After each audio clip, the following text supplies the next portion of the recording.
не ответил. Просто занято, не могут просто.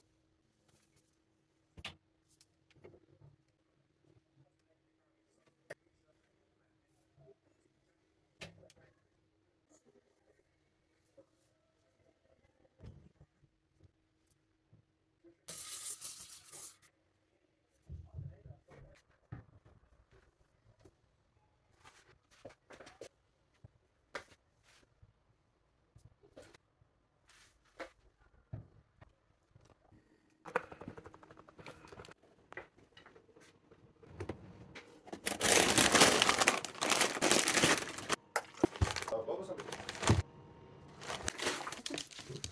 Не стыдно было. Только чтобы не было видно срача какой. Кстати, я пишу. Он говорит, о, у меня тут документы. Все можешь писать. Давай, финал.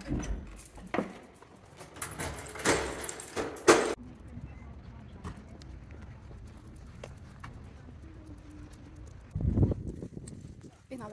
Так. Класс.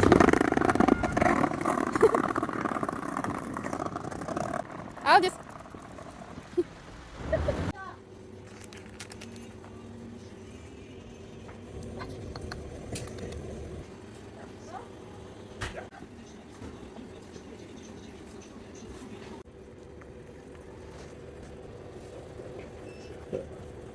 Що ми?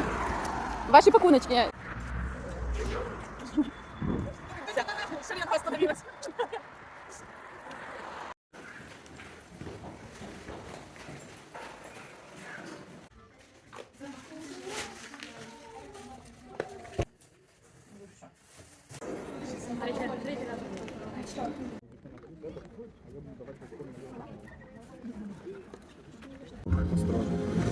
Він настільки